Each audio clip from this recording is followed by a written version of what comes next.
Hello, and welcome to the Black Ponder. I'm Neil Trotter. Today, we're going to be looking at some Eastern philosophy. That's what we're going to be talking about today.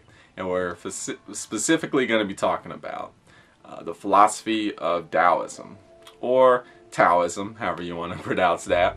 And we're going to be doing that by discussing a book which is considered one of the foundational texts of Daoism, and that is the book of Chuang Tzu. So what is this book about? Well, like I said, it's about Daoism. But what is Daoism about? Well, Daoism is about a lot of different things, okay? It's not just about that yin and yang symbol that most people in the Western world only associate this type of philosophy with. You know, there's a lot to it. And therefore, this book, this ancient philosophical text, it doesn't have an overarching theme. It's not communicating a single message to you. It's communicating a lot of different messages to you. So what we need to do in this limited time that we have for this one video is we need to focus on just one of the messages in this book. So I'm going to discuss a message that spoke out to me, that I found very interesting, and that's really big in this book, and it's big in the philosophy of Daoism. Okay, so are you ready to go on this philosophical ride with me? No? Yeah, you are. Come on. Let's look at some quotes, and we'll go on this ride together, just you and me. When the Tao is obscured by pettiness and the words are obscured by elaboration, then we end up having the this is not of the Confucians and the Mohists, with what one of them calls reality being denied by the other, and what the other calls real disputed by the first. If we want to confound what they call right and confirm what they call wrong, we need to shed light on both of them. Nothing exists which is not that. Nothing exists which is not this. I cannot look at something through someone else's eyes. I can only truly know something which I know. Therefore that comes out of this, and this arises from that. That is why we say that and this are born from each other, most definitely. So what are we talking about here?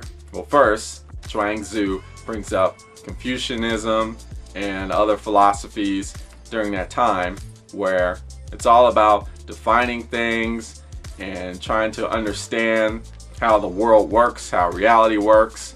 And what's being said here is that we can't really do that because we're limited to what we know, you know, our own knowledge. And that knowledge is not that. There's a limit to empathy, right? Or there's a limit to understanding based off of perceptions. Like what the text says, I cannot look at something through someone else's eyes. I can only truly know something which I know. And what you know is limited only to yourself. The nature of reality has to do with the limits that have been put on upon us by our perceptions. And also those limits, that lack of understanding, that is the reality. This is what's being said here. Let's keep going.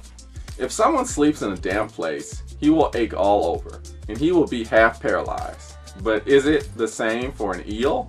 If someone climbs a tree, he will be frightened and shaking. But is it so for a monkey? Out of these three, which is the wisest about where to live? Humans eat meat, deer consume grass, centipedes devour snakes, and owls and crows enjoy mice. Of these four, which has the best taste? Monkeys mate with each other, deer go with deer. People said that Mao Qiang and Li Qi, two famously beautiful women of that era apparently, were the most beautiful women in the world. But fish, seeing them, dived away. Birds took off into the air, and deer ran off. Of these four, who really knows true beauty? As I see it, benevolence and righteousness, also the ways of right and wrong, are completely interwoven.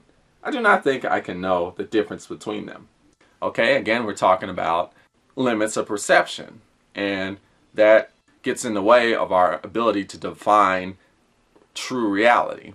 what we as humans see as beautiful, many other living creatures do not. So does that mean that other living creatures don't know what beautiful is?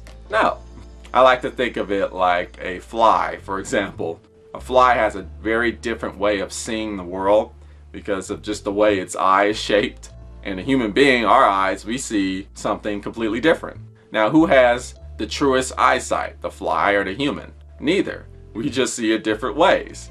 I mean, humans can't see in the infrared. We need machines to do that, as well as x-rays and other light. The most light we can't see with our own eyes. Whereas nocturnal animals, they're more sensitive to light at nighttime.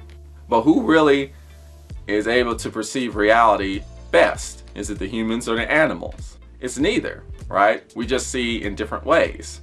So in that way, it's difficult to say who has the best idea of what's true and what isn't true. Nanpo Tzu Chi, an ancient Chinese person, okay, wandering among the mountains of Chang, came upon a great and unusual tree, under which could shelter 1,000 chariots, and they would all be covered. Tzu Chi said, "What kind of tree is this? It is surely a most wondrous piece of timber." However, when he looked up and he could see that the smaller branches were so twisted and gnarled that they could not be made into rafters and beams, and looking down at the trunk, he saw it was warped and distorted and would not make good coffins. He licked one of its leaves and his mouth felt scraped and sore. He sniffed it and it nearly drove him mad, as if he had been drunk for 3 days. "This tree is certainly good for nothing," said Tzu Chi. "This is why it has grown so large. Aha! This is the sort of uselessness that sages live by." Okay, so what is this quote about? It's about understanding value. What is considered valuable in terms of qualities of an individual, a person? What is virtuous? We often struggle with understanding what is virtuous or what really has value, whether we talk about morality or ethics or characteristics that make one good or bad.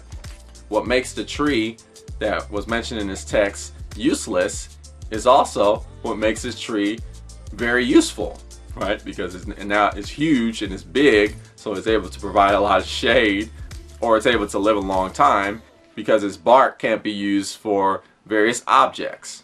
This quote right here is getting at how oftentimes we dismiss certain things because we think they're useless or they have no virtue, when in reality they actually do, just in a different way that we miss. Virtue is not fully understood. We often miss what virtuousness is because oftentimes we fail to understand it. Now listen to this. Po Yi, who is a ruler who abdicated to his brother and then refused to serve an unjust ruler, so dying of starvation. Okay, this person, Po Yi, died for the sake of fame at the bottom of Xiaoyang Mountain. Robber Chi, okay, who was famous for his wickedness, died for gain on top of the eastern heights. These two both died in different ways, but the fact is they both shortened their lives and destroyed their innate natures. Yet we are expected to approve of Po Yi and disapprove of Robber Chi. Strange, isn't it? In situations like this, worldwide, if someone makes sacrifices for reasons of benevolence and righteousness, people call such a person a nobleman, a gentleman. If someone makes such sacrifices for wealth and power, then people call such a person a mean and petty man. The action of sacrifice is one and the same, yet we call one a gentleman and the other a petty man. In terms of sacrificing his life and harming his true nature, Robber Chi and Po Yi did the same. So why should we make a difference of one being a noble gentleman and the other a mean, petty person? So what is this quote getting at? You might be taken aback, or you might reach a point where you're saying to yourself, oh no, I don't agree with this.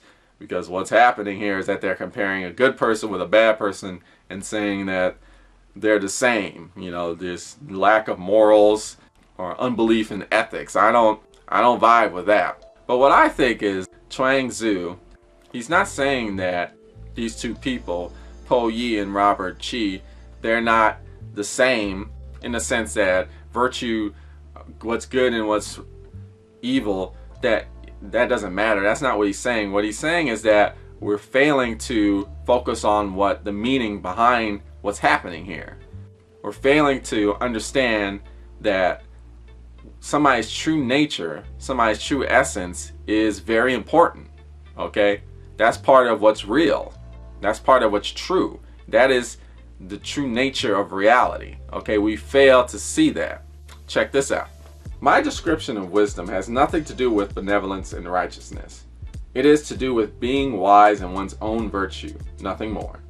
My description of being wise has nothing to do with benevolence and righteousness. It is that one should be led by one's innate nature, nothing more. When I talk about having good hearing, I don't mean just listening, but listening to yourself. When I talk about good eyesight, I don't mean just looking, but looking at yourself. The fact is that those who do not see themselves, but who see others, who fail to get a grasp of themselves, but who grasp others, take possession of what others have, but fail to possess themselves. They are attracted to what others enjoy, but fail to find enjoyment in themselves. In such cases, whether he be Robert Chi or Po Yi, such a person is just as deceived and just as wrong. What I am ashamed of is of failing the Tao and Te, the way and virtue. So I don't try to elevate myself through acts of benevolence and righteousness, nor to sink down into useless and idiotic ways. So what's being said here is before we're able to accomplish anything, before we can even talk about what's virtuous and what's not, before we can talk about what's good and what's evil, what's bad and what's right, before any of that discussion starts, we first have to look at ourselves. We first have to know ourselves, our true innate nature. Okay, that's the first thing we have to look at. Now, we don't have to completely understand it, but we do have to consider it. We have to look at ourselves first. That's the first thing we have to do before we even talk about righteousness or benevolence. And oftentimes we don't do that. We don't look at ourselves first before looking at others and passing judgment, saying who's righteous and who's not righteous, and failing to see one's innate nature and our own innate nature, and the interconnectedness between the two, how they relate to each other, my innate nature and the other person's innate nature. How are they connected? What does that mean? The virtuous one is still and without thought. When he moves, he is without design. He keeps no tally of right and wrong, good or bad. Virtuous ones share their gains with all within the four seas, and from this they derive pleasure. They share what they have and are content. Mournful, they are like a child who has lost his mother. Uncertain, they are like travelers who are lost. Though blessed with great wealth and comforts, they have no idea where it comes from. They have more than enough to eat and drink, but have no idea where it comes from. This is the style of virtuous ones. So another thing that's being mentioned here is that we don't truly know where virtue originates, where it comes from. That's very interesting. And this is because a virtuous person is looking within themselves and they're trying to know themselves, right? But can one really know themselves? Can one really truly understand and define oneself, one innate nature? It's important to focus on this effort, but at the same time realizing that's truly not possible.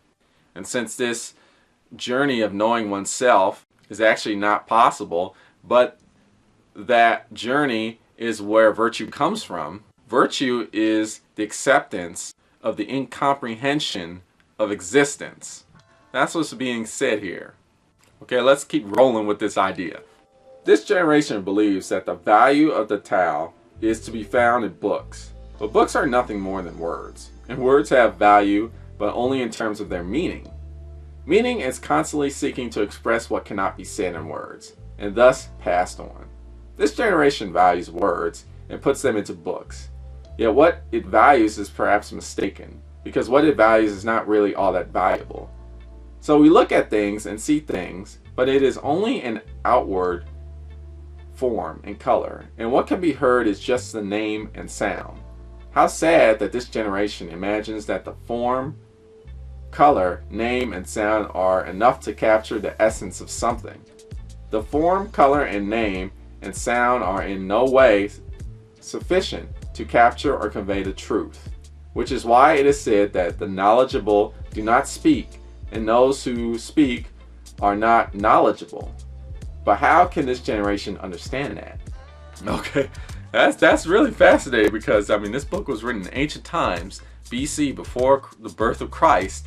Yet when when Chuang Tzu talks about this generation, he's talking about today's generation. He really is. This is relevant to today's generation. Okay, because what he's saying is that we're constantly trying to find meaning in existence. But the thing we have to realize is that existence is incomprehensible. Okay, that's what Chuang Tzu is saying, because of the limits of our perception and this notion that we can't truly understand ourselves. In that way, we don't know the origin of virtuousness. So we put value in definitions, in identities, in labels, like form, like color, like name, and sound. Like, we put value in those things, these labels, these definitions, these identities, and we associate meaning in those things, but those things do not describe the true nature of reality. Okay, they describe our limitations, our lack of understanding, because ultimately they are our perceptions, which are limited. It's important what's being said here. Chuang Tzu said, words have value, but only in terms of their meaning. So there's value in books, but ultimately you have to understand that this meaning that we're associating with words is limited. They don't define ultimately the true nature of reality. Your shape is given you by heaven and earth. Life is not yours to have. It is the combining harmony of heaven and earth. Your innate nature and destiny are not yours to have. They are constructs given you by heaven and earth. Grandsons and sons are not yours to have. They are the sawed off skins bequeathed to you from heaven and earth. You should walk, therefore, as if you don't know where you are going. Remain where you are without knowing why. Eat without knowing what you're tasting. All this arises from the yang, breath, of heaven and earth. How can it then be possible for you to obtain and hold anything? Chuang Tzu is saying here that your true nature, your innate nature, is not your own. You have not constructed that. You're given that. This idea is brought up today mostly in this whole debate about nature versus nurture. How is one truly developed? Okay, are they naturally born a certain way through biology, genetics, or is one's identity ultimately determined by how one is raised, how one is brought up in the world? Either way, you have no control over your innate nature, what you truly are. What you truly are is what you truly are. You're given that by reality. We go back to Po Yi and Robert Chi, the robber and the hero. These two people had no control over their innate nature. So one is considered a hero and one is considered a petty, mean person. We don't even take into consideration that these people innate nature was a certain way from the beginning, which they could not even control. Okay, we don't even take that into consideration, and therefore we have this false idea of what reality is. We pass judgments, we make conclusions, we think our perceptions are the ultimate reality when they are in fact not. Not to know is profound, and to know is shallow. To be without knowledge is to be inward. To know is to be outward. To answer what cannot be answered is to show no inner understanding. When someone without inner understanding waits for an answer from those in dire extremity, they illustrate that they neither grasp where they stand outwardly, nor understand the great beginning within. So what Chuang Tzu is saying, or what Daoism is about, is understanding that reality, true reality, starts from within. And what is within? What is your true innate nature? That ultimately cannot be understood, because that is part of reality, the true nature of reality. Your true nature, your innate nature, is part of the overall reality of what the universe is. And that cannot be comprehended. Therefore, real wisdom is the acknowledgement of this lack of understanding. And when you rely on your perceptions to gain knowledge, and when you use that knowledge to try to define reality, you're creating a false sense of what reality is. What you call knowledge does not truly describe the essence of reality, true reality. So what is reality? Well, reality is the Tao. The Tao does not have an existence, nor does it not have an existence. By using the title Tao, we use a limited term. Is there a cause or is there not? And therefore words of very minor significance. Do they have anything to do with the great work? If what you say is of significance, then all day long you can discuss the Tao. If what you say is insignificant, you can talk all day long, and all you will discuss is minor issues. The Tao takes us to the edge, and neither words nor silence are able to describe this. No words, no silence. This is the highest form of debate. So what is the true nature of reality? Well, according to Daoism, the true nature of reality is the acceptance of not being able to understand that. That's what reality is. Reality is incomprehensible according to the Tao. And from that base, from that foundation, that's where we can begin to be virtuous. Very interesting stuff here, very interesting philosophy going on here in this book of Chuang Tzu. I would recommend you check it out if you're interested in learning about Daoism, but also Eastern philosophy. A lot of Eastern philosophy is rooted in Daoism. And I would recommend you check out some Eastern philosophy if you're into philosophy in general. A lot of times we overplay Western philosophy and we don't give enough credit to Eastern philosophy, because there's a lot of good and valid ideas that could help us out in the world today. Well, you have been watching The Black Ponder. Tune in next time for more philosophical thought.